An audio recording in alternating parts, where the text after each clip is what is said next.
Hi guys, Ashley from ashcashbudget here. If you're new to this channel, I am currently following the Dave Ramsey baby steps. I'm on baby step number 2, paying off about $42,000 in debt.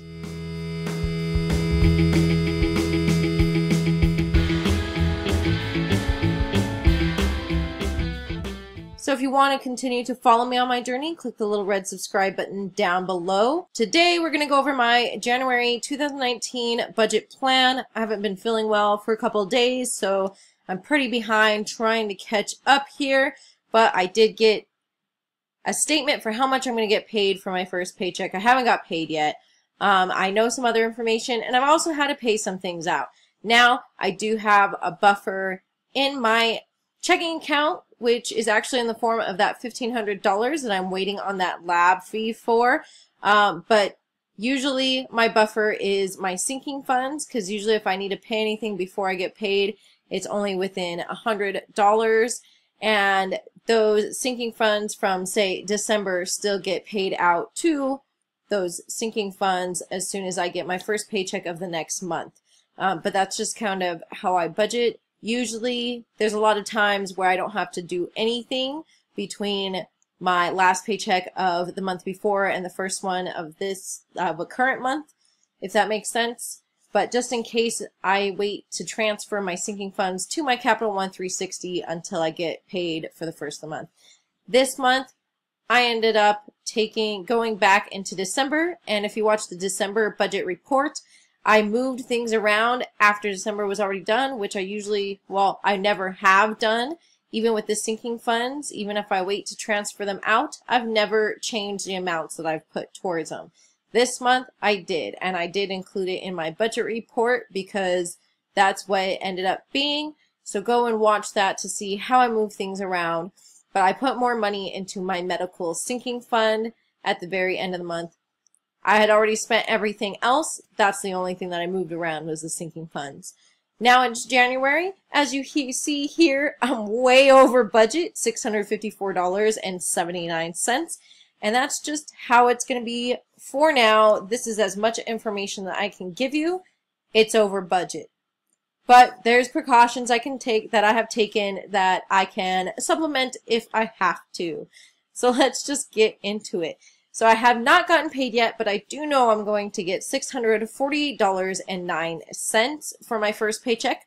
That's better. I thought it was going to be like $550, $600. So it's a little bit better. This is going to be pretty much one of the lowest months you've probably ever seen me get with work. So definitely watch to see what I do. Currently, I'm only guessing about $450 for the second one. So that really only puts me at like $1,100 or so. So super low income month. But my boyfriend's amount has gone down because our housing is estimated to go down. We shall see. But he's currently at $526.76, but I have not gotten all of the bills in yet. The only thing I know about for sure is rent. Side hustles, I do know I'm going to at least get $92.82. I did a lot of Instacart last week. It's about 13 to 15 hours. I don't quite remember. But I only got like 4 orders, I think. So for 4 orders, the amount is pretty good. For 13 hours, it's better than what I used to do with like mTurk. I'm still probably going to fill in with mTurk if I have time this month just because I need to make more. But I'm definitely going to try to hit it with my side hustles. It's just the hardest thing to do with Instacart is get those hours. I need to make sure I sign up for more hours tomorrow, but it's really hard. Sometimes I only start with 2 for the week. So I'm going to get $82.82 for sure for the first week of January. It'll pay out actually, I think, tomorrow. And then I got a $10 cash tip. So that's already deposited. So that will actually take almost $100 off of this over budget. Because if you see here, I have not put it in the plan. I wait till pretty much the end of the month. But it is good that I can see what I have received. So I can kind of estimate what's going to go to usually towards my extra debt snowball. But this time I'll see how much it's going to get me closer to even with my budget. If you consider that there's $92 that can get taken off, I'm probably more around $560 over budget. plus potential to get some more Instacart stuff done. Savings, nothing at all, nothing. We're in a low income month here. I have cut out everything except, if you see, for medical, $465.34 is planned. All right, so let's go in here. Last month, if I go to fund details, it tells me my starting balance was $527.48. So that was a little bit that I had in there from the previous months. And last month, I think I put about $255 after rearranging my sinking funds. So that left me with $527. Now, like I said, I was trying to kind of save up for the crown that I needed to get at the dentist. Luckily, no root canal, but I wasn't sure exactly how much it was going to be. And then I ended up going, because it was only the 2nd, so I haven't gotten my paycheck yet. But I ended up going, and it was $948 for that copay.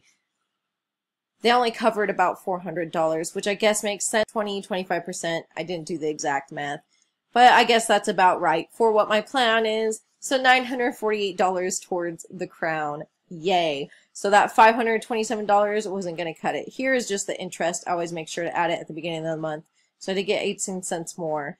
Plus, I did, thanks to a wonderful friend of mine, I got into a different GI doctor, which at first they tried to tell me, oh, we don't see anybody that's ever seen another GI doctor before, which makes no sense. I needed a second opinion. I needed to see if somebody would give me an endoscopy, which that's in the works, but they didn't want to accept me. But one of my friends helped me out. I got into that doctor, or at least a doctor within that practice.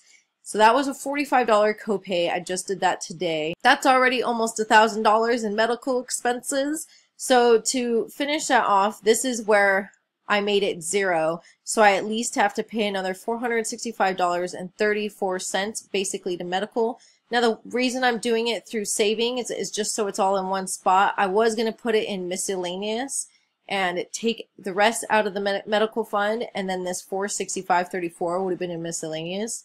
But instead, I thought it would probably be easier to keep track of if I just did it in the medical like savings category here. That is where a majority of my over budget is coming from. Now I definitely, so if you take away $465, I would still be about $200 over budget. So no matter what, I'm over budget. And I have cut down to bare bones, but I have to pay this medical. I had my dentist thing. Now the smarter thing would have been to maybe ask if I could do it in 2 payments. I don't think that is against the rules, like the Dave Ramsey rules, you know, because I try to stick with it. I'm not always 100%. But I don't think that paying it in 2 payments is against the rules if I paid half this month and half next. But I have anxiety. I just freaked out and I just paid the whole thing. So I have $465 to deal with. So we'll see how I make it up throughout the month. Now, the thing that I can cover it with, though, because I was going to be at least $200 over budget for January for just my bills. So I do have this January fund, and that is specifically why it's called January, because my Januaries are notoriously the lowest paid months of the year. I've saved about a month's worth of income, and that's just because there are other months in the year that can be low too. It's just January is typically the worst of them all. So I want about a month's worth. So if there's multiple months that are slow or multiple months in a row that are slow, that I kind of have a little bit, because I'll always have a little bit of income from somewhere. And then this is just to fill in. So I do have 1,410. Although since the medical thing, it's kind of an emergency. I did know the crown was coming, but I did not know that it was going to be so expensive. And it was something I needed to get done. And I did only find out about a few weeks ago. I'm thinking if I do take anything out of here, maybe it would be enough to cover the bills, and then maybe I take some out of my emergency fund, or all of it out of my emergency fund, because either way, I will have to fund either one of these back up to $1,400 or $1,500. So no matter which one I take, next month I'm going to have to pay back to it to get it to the numbers that I want them at minimum. But that is where I can kind of cover myself if I can't make up all of this extra money. So I'm going to try my best to make up as much as I can so I can be at a zero-based budget. You know what? I just said right here, right now with you guys, I was going to change something around. So back in my November budget report, you know, let's just go right back there just so I can show you guys. If you watch my budget report, I saved $1,500. If we scroll down here, I think it's in miscellaneous. The lab bill that I have discussed with you guys in that video, I saved $1,500 for because I wanted to save that just for that lab bill and whatever left over to go towards my, you know, debt snowball and stuff. So I wanted exactly $1,500. Now that's just kind of floating around there. What I'm going to do for January, let's go back here. Now I still want to save it in case I still have to pay for the lab bill 100%. But let's go down to medical. What I'm going to do is actually add it into this fund. So I'm going to add new and we'll put 1,500 today. And I'm going to say from November reserve for lab bill. Let's just be really specific so I don't forget. So I'm going to track that there. Oh, that was an expense. Let me change it, gosh, to income. So this doesn't affect my budget. If you watch this here, it does not affect my budget, but now it is in the medical fund. So it actually says I'm in the positive 1,500. That's if I leave that 465.34 there. Now I want to still leave that in the plan because, like I said, absolutely, I would still love to hold on to 1,500 for that lab bill. So I'm going to leave that 465 there because that'll cover, as I talked about, the dentist crown and the copay for the GI doctor. So I'm still going to be 650 over budget for now. I can at least come up with the money to cover all of my base expenses for my bills and everything. But if I can't come up with this 465, I will take that out, put in the number, you know, above whatever I end up with at the end of the month, and I will use some of that 1,500 if I can. So that is going to be my new plan now. But next month in February, I'm going to have to go ahead and heavily fund that. Plus, like I said, I'm going to have an endoscopy coming up. I'm not sure how much that's going to cost. I do know it's covered by my insurance. I do have some coverage there. But I also know that I have to do my deductible and then a certain percentage. They're only going to cover a certain percentage. Plus this doctor has me going and getting some other labs. I'm not sure how much that's going to cost or when I'm going to be paying that. I need to call the insurance this week actually and check up on that. I have decided since I have that 1,500 reserved and it was for a lab bill, it's still medical. So I'm going to put that there. So no matter what, if I can't come up with that full 465.34, I have something to pay it with. And it's not going to be out of the January fund or the emergency fund. So I've just decided that now. Everything else is pretty straightforward as far as what I know for the month. So of course, rent $850. Now these are carried over, I actually think, from November because I started this before I got those other bills in. Really, these will balance out. They'll be around the same amount combined as previous months. And then cable internet, the cable should finally drop off. The internet shouldn't be quite $60. I'm putting it a little high just in case, but that's what I'm estimating, $60 for that. We'll see when the actual bill comes in, but there should be no more cable payments on it. And then down here, my regular bills, $85.93. For my phone, it more or less around there. Car insurance $100 and health insurance $150, which the health insurance I take off of the amount that my boyfriend owes because I get it through his work. Cash envelopes, I have gone down to the bare bones. So if I don't need much gas, unless I do a lot of Instacart, I took it down from $100 per paycheck to $75 per paycheck. So that's $150 for the month. Medical is always non-negotiable, $25 per paycheck, $50 for the month. Cats, $20, non-negotiable per paycheck, $40 for the month.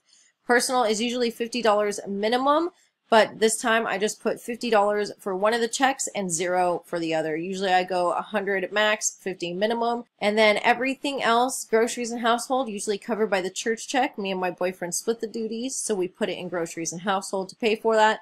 So I don't have to pay those, and everything else I'm cutting out for the month, at least until I get that. Plus I want to pay more towards debt before I add to some other category. Finally, my debt payments, $125 is my minimum payment. I think with last month being paid off, I'm thinking that the direct debit should only be $125 when it comes out. I might be wrong, so that might change just a little bit, I'm guessing $125. That's for the minimum for the rest of the 5 student loans. And then $0 towards the snowball payment since I have no extra income right now, which that'll be it as long as I can make that minimum payment. So that is it for January. We'll see how it goes. Stay tuned. It's definitely the low income month. I will, of course, put the links up above to subscribe and another video that YouTube will suggest for you guys. And I'll talk to you guys next time. Bye.